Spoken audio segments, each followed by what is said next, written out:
here's Brody Brazil. Okay, I am literally fresh back from covering the 2024 NHL Draft in Las Vegas. I mean, I only landed a couple hours ago. Now I'm back here in the home studio. Now that the event is done, I can finally share some behind-the-scenes footage that I shot. I just want to show people what it was like at the Sphere. This is so unique. It's not a hockey arena, obviously. It's more like a concert hall.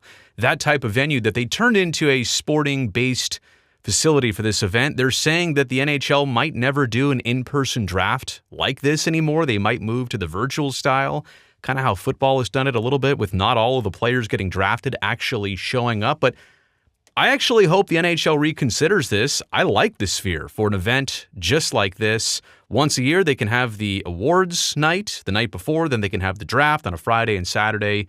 It just works out really well. Maybe this year it was only an opportunity because the Sphere was open. They're between bands and concerts that they're kind of having a residency with there. But whatever it was a great opportunity. I'm going to give you the Telestrator tour video that I shot. We'll begin with, oh yeah, I'm on the plane about to land at the airport. And just to give you kind of the lay of the land here, that's Harry Reid. The runways look like that. Here's the Strip, right? There's basically all the hotels that you're very familiar with.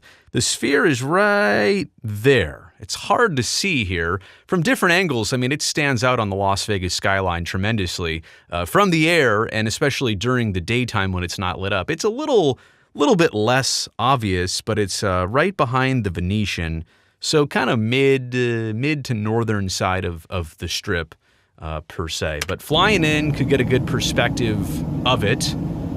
And then eventually I'm going to go out of order here. Everything else is kind of sequential from the event start to finish, but I'm actually going to start by showing you me walking out. I just wanted to show you up close, what this Sphere looks like and what the resolution of this video is. It's pretty good, even standing like in the parking lot. How that's like looking at least, a high definition screen, maybe even 4K. I mean, I don't know. But when you get super close to it, like the closer you get to this Sphere, the more you realize it's just a bunch of dots. And I want to say it like this because I think highly of the venue and I like the idea. Maybe this is the only thing that's not impressive about the Sphere is being on the outside of it and just looking at the Exosphere, if that's what it's called. Just because you can't even really see what's on the screen. You have to back away several hundred feet to actually see what's on it. Also, if you look up, because of the shape and the spherical nature of it, spherical, get it? You can't actually see the whole thing because it kind of bows out on top of you. But anyway, like I said, most people aren't walking the blocks around it because in this case, what was the temperature this day? Was it 108 degrees Fahrenheit?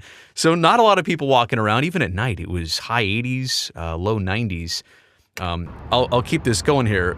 This gentleman here, I'll just cross him out because I don't think he I don't think he liked me videotaping this for some reason. Kind of gave me that look. So anyway, like I said, the Sphere, very impressive. It's just a little bit weird to be this close to it and not to be able to see what's actually on the screen. Everything else about it is super impressive. Like this atrium area. I love all those rings and kind of what they've done here. Certainly all the LED lighting, as you can tell with the home studio, like I'm a big fan of that. But I really like the inside of this, and I didn't actually even go down here on this concourse level. I didn't even make my way down there. I was kind of more on the upper levels where the press area was, which I'll show you in just a second. But escalators, this is not really showing up well with my camera. Maybe it just looks different to the eye, but this was kind of like almost like a hologram-ish type screen. There was no screen actually, but it could project video right there. It's very cool. I saw that they had AI robots down here on this bottom level, this concourse level. There's a lower level, like the event level, and then kind of like the stadium, there's a concourse level where most people go for their seats. Okay, here on the inside, now the event has not started yet, and as soon as I stop the camera here, I just want to say, there's no shot, there's no video that could do the inside of this place justice because there's no lens wide enough that also gives the proper depth perspective and perception. By the way, this is the event floor. This is where all the teams were located. The San Jose Sharks are right here. I think Chicago's right here. All of the early picks are kind of front and center. then it kind of spans out here. And then media were way over here and way over here, kind of at the ends, the edges of basically the event floor there and where the stage would be. I had no real clue what to expect, if this was going to be enough space. I didn't think it was overly cramped. But like I said, on the inside here, I also felt, I'll say this too, I also felt like I had seen so many videos on social media of the Sphere that when I actually walked in, I felt like I'd been there before, you know? So in one sense, I think you probably already get what this place is like, but I also want to say there's no video footage out there that truly does this justice. It really is that magnificent. Now, I also didn't want to eavesdrop over here to the right, but I'm pretty sure this is the technical crew that does all the screens, like that screen, the one that goes way above your head, maybe even the ones that coordinate the Exosphere, like the screen on the outside of the building. You understand, the ceiling is an entire screen, and the roof outside is one big entire screen. But they had a lot going on down there. The resolution, by the way, of this screen, which, by the way, is only showing you this kind of, boxed area, like all of this is a screen and more. But the resolution of this, I was talking to my coworker, who obviously is well-versed in, production and video and visuals and equipment. We think the screen is at least a 4K screen. I have to go look this up, if not a 6K screen.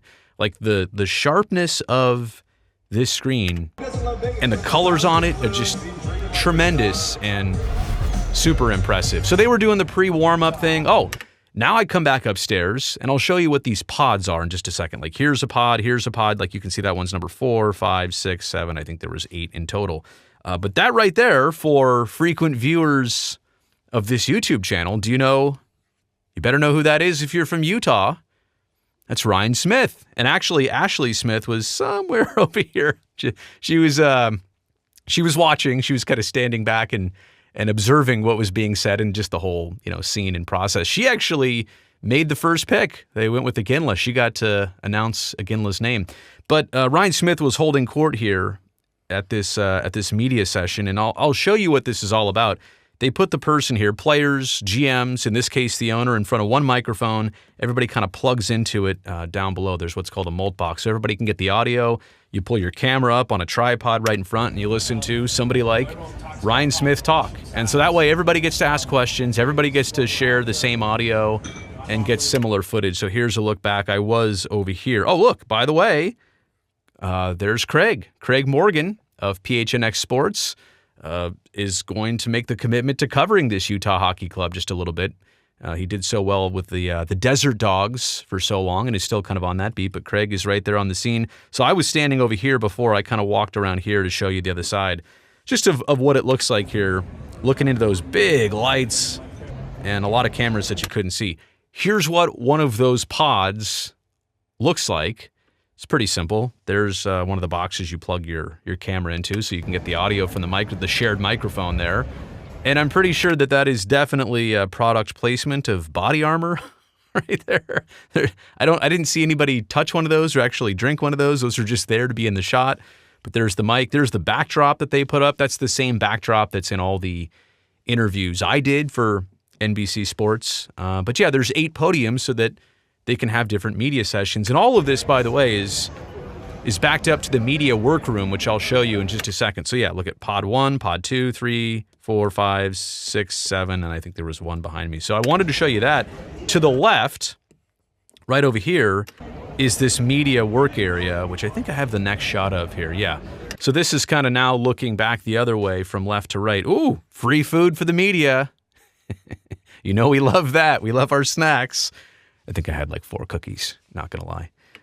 So this is kind of a typical media work area. There's obviously power and spot for your computer and Wi-Fi and secret passwords and all that stuff. But this is where everybody comes and sends the footage or files their story, does whatever they need to do.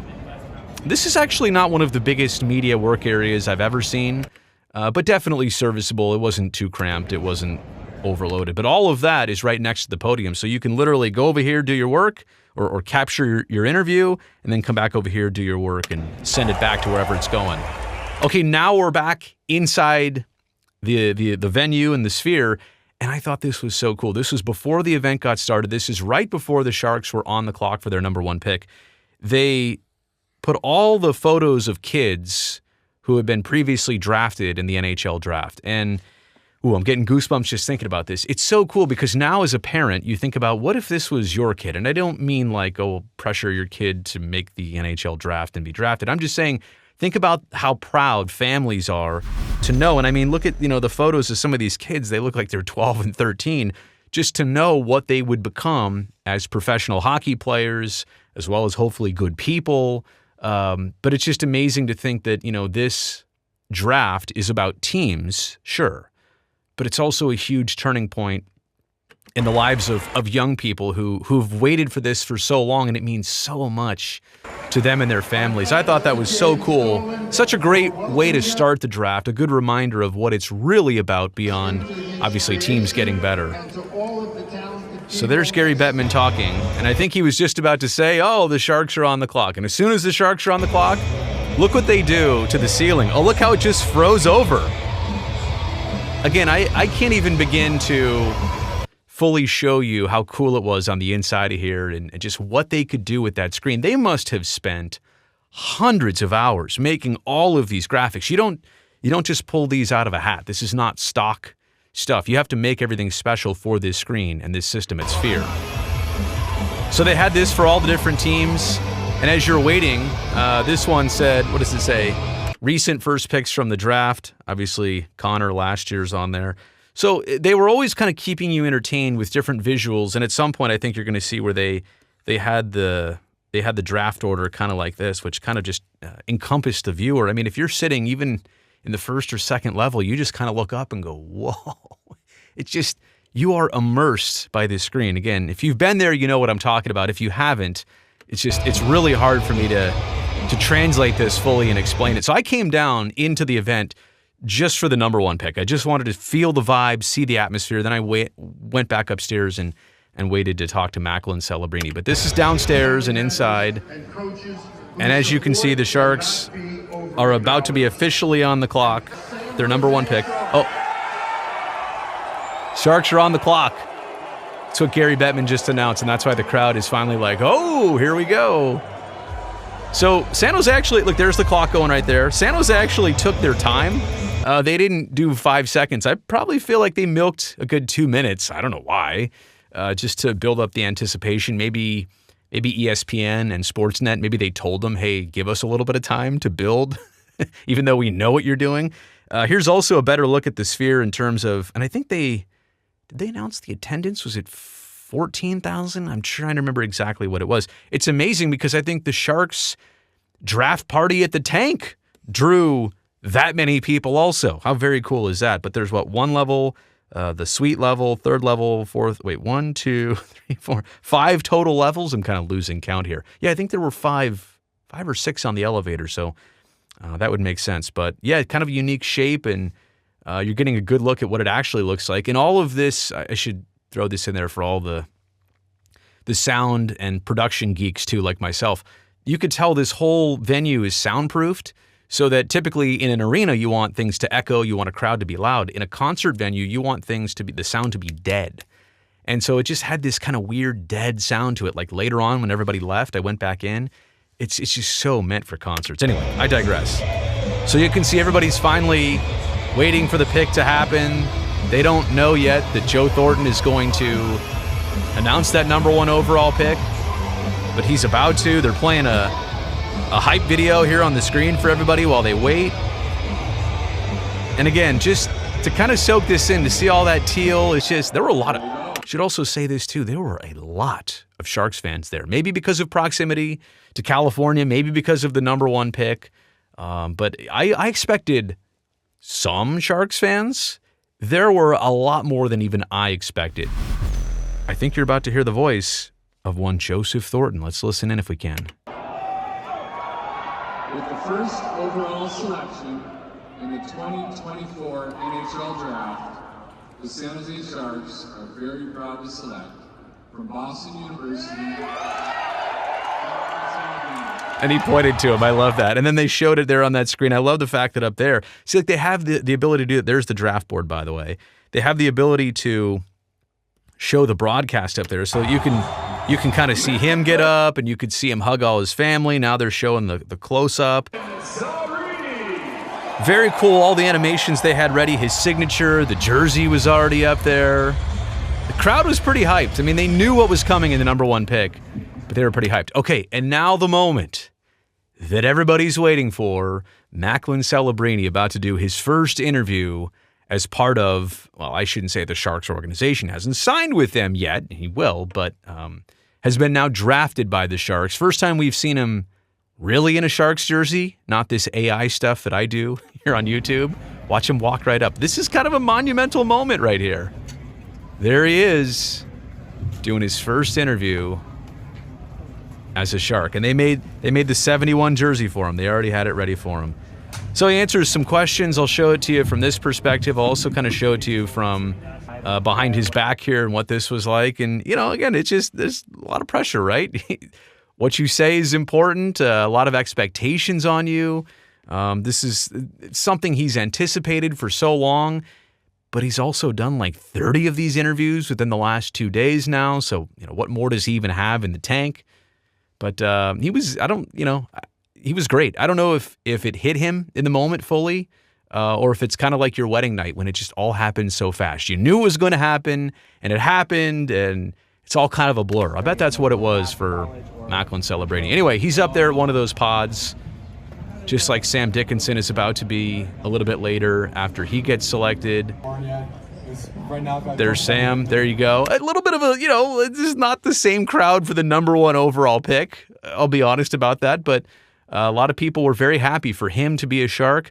A lot of people think that the Sharks got a steal with their number 11 overall pick, that they traded up to get that number 11 pick.